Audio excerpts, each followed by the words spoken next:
This is about building a relationship with somebody you could trust to help advise you on your real estate transactions for the rest of your life. So the big question is, what are the top agents doing to absolutely crush it in real estate, grow their teams, and add more transactions year over year while so many struggle?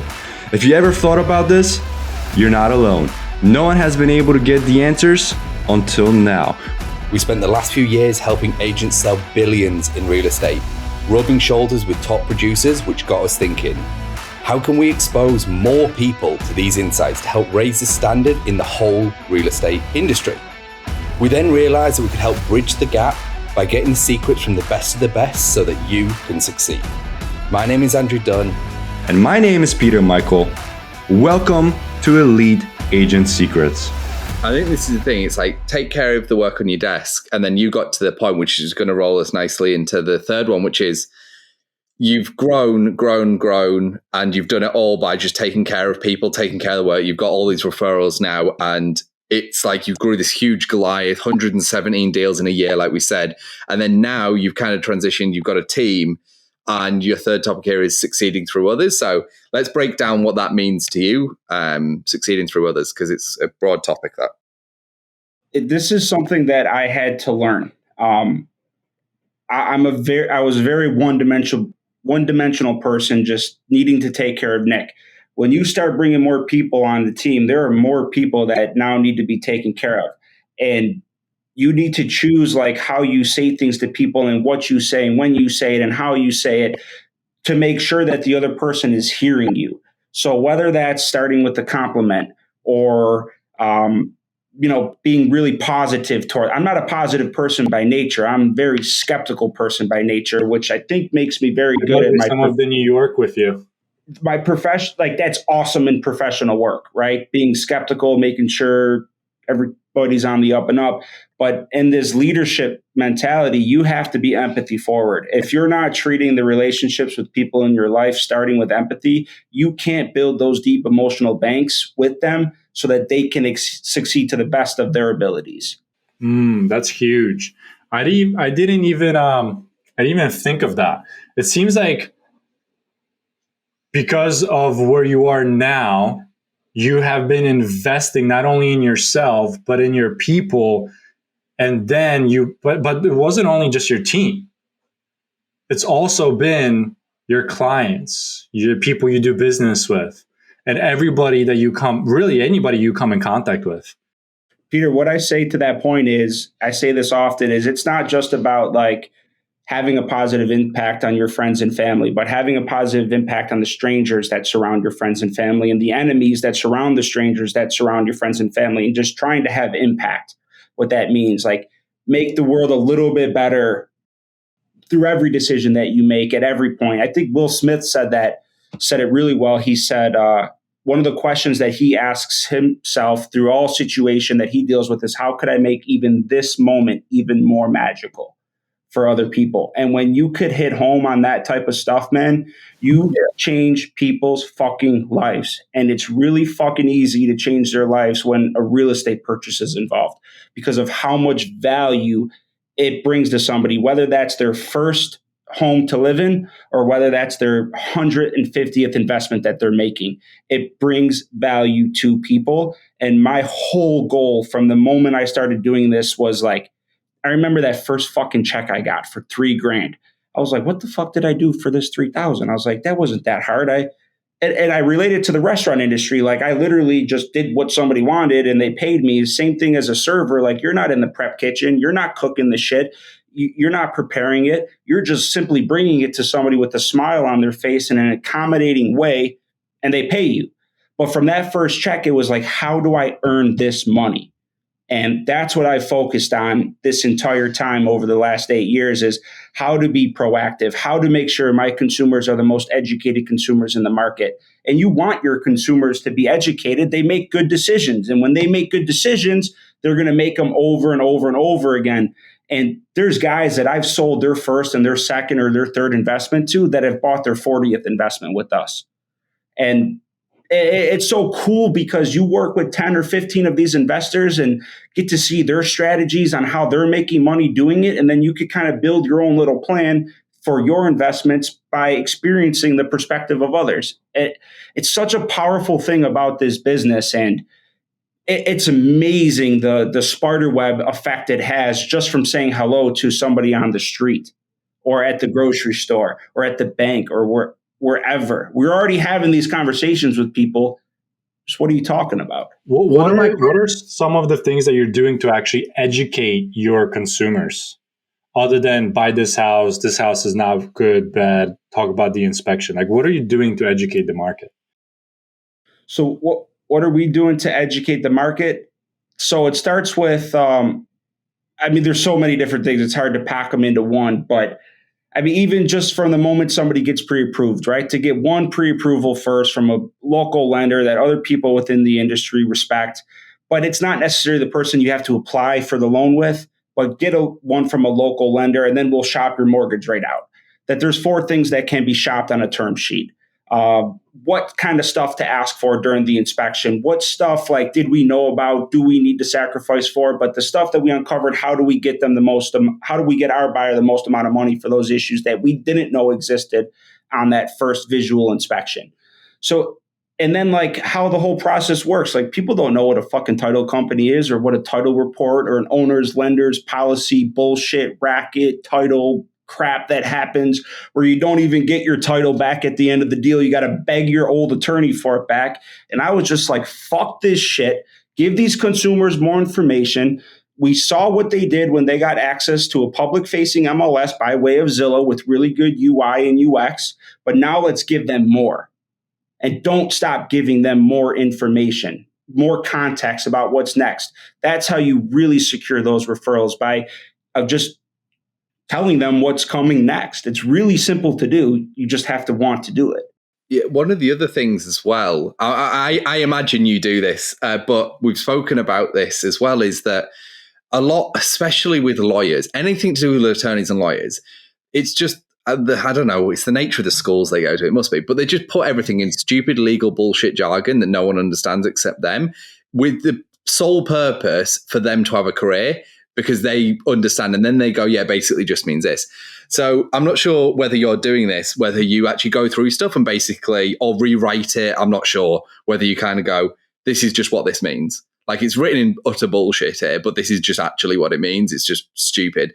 Because a lot of people, especially homeowners, buyers and whatever, especially newer ones, they get overfaced by this stuff, which by the way, I've had to read contract. I remember getting my first one. It was a business one, but it was 50, 60 pages. And I remember going through this and I wanted to shoot myself. I was like, what the fuck does this even mean? And then I got on with my people and they were like, oh, it basically just means this. And I was like, why don't they fucking just write that then? And they were like, well, because then they wouldn't have a job. Exactly. Because you would understand what it says. But there are great lawyers out there, the same way there's great electricians and great plumbers and great HVAC people. And if you're not getting 2 or 3 opinions on the things that need to be done, then you as a consumer, yourself, you're going to get shorted. And I just had this example at my house where my furnace went, and I called 2 HVAC companies. Both of them told me to replace the furnace. The third guy came over and he said, Nick, it's an igniter. Do you want me to run to the store? I just called them. They have it in stock. And it was a $120 fix the third time versus the first 2 guys that were telling me to replace the furnace. And if you're not taking these necessary measures on these things, you're going to end up paying too much or doing things that don't need to be done when it comes to your real estate. And that's a huge value add to a real estate agent, is our network of contractors that we have. Dude, they're strong. You don't need to get 3 bids on these people. You know this is the best roofer for that job because it's that much soffit repair or whatever the case may be, or the chimney needs to be done at the same time. So get the guy that's a little bit more expensive in there. And then you just teach people how to navigate real estate, which is very complex from a transactional perspective and extremely complex from an ownership level. This comes back to your honesty, by the way, because when you've got contractors, this is another big thing, because we focus on this as well, having really good providers, because all the stuff that happens after, or the thinking about where do I get a roof? Who's good at roofing, or who's good at, like you said, your furnace and whatnot. And it's if you're honest up front and be like, this isn't a good deal, I wouldn't do this, I wouldn't do this, then when it does come to like, yes, this provider is a little bit more, but we use him for all our shit, he's really good. You've just got so much buy-in now. And then also the value you're adding to that contractor. We speak about this all the time. What happens when that contractor either wants to buy or sell a home, or his family or friends do? Who's that business going to? It's going to you 9 times out of 10 because you've added value to his business. Andrew, that's the whole thing. Like I tell people all the time, this is not about like 6% to sell your house or 3% on the buy side. This is about building a relationship with somebody you could trust to help advise you on your real estate transactions for the rest of your life. And that is worth fucking 6%. But you're right. Put like to the regular consumer, putting a sign in the ground, putting it on the MLS and saying a few prayers that someone comes to buy this thing, that is not worth 6%. But doing real estate and doing it well from a purely fiduciary standpoint is worth every fucking dollar of every commission that went into the Jamba Team bank account over the last fucking 8 years. And I guarantee you ask any one of our clients, like, it's not about us. It's not what it is at the end, but until everybody else is taken care of, then you got to know how to ask what you want to throughout this whole thing. The leader always eats last, right? But he sets the pace and makes sure everybody else is fed. Dude, it was crazy for agents out there that are thinking about starting a team. Like my income, like when I did those 117 deals was insane. And then the next year it was down. And this is the end of our full second year and it's down again. You know what I mean? And it's probably going to go down one more year. And I'm okay through these dips because my fucking people are making money, man. I got 3 agents out of 9 that made over 100 racks selling real estate in their first and second years of real estate. Which is enormous. This is why we do it, because we believe every agent should be a 6-figure agent. And this is our point as well. It's like, it's an incredible, we've helped over 100 people now cross 6 figures through like helping them scale their business. We focus on like opposite to you, but we do focus on new agents. We love paid social. We've done that for a long time. We've got systems at work and it's like, hey, you can come in, but you've got to pay to play. Like but you can get going like right away. That's the idea. And everyone has different systems at work, but ours is like everyone should be making a minimum 100. It's more like 200 grand is really what we aim for, because like that's a really good life. That's a good life. Sales agents? Every agent. So every agent should be earning a minimum 100 grand. And that's why we do this too. It's to interview amazing people like you. And I want to wrap up on my final thought about you very specifically. And other people might not have picked up on this, but like, you've mentioned people like Will Smith, Think and Grow Rich, Charlie Munger. You've talked about reading. You've talked about book club. You've talked about even just stuff like yoga. You've got multiple coaches in your life to help you improve. Other people might not know those names, which is why I want to bring attention to it.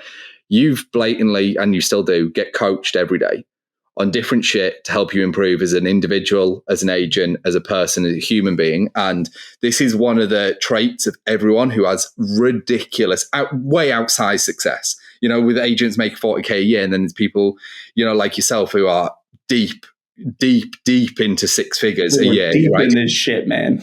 We're so deep in this industry. Deep in the shit as well. And it's like, have a coach, learn from other people, take opportunity, invest in others, and you will succeed. Nick, this has been phenomenal. What I want to do now is just give you the floor. If people want to reach out to you to learn more about you, maybe sell or buy a home in New York, join your team. It could be anything, whether it's email, phone, socials, the floor is yours. How could people reach out to learn more about you and what you do?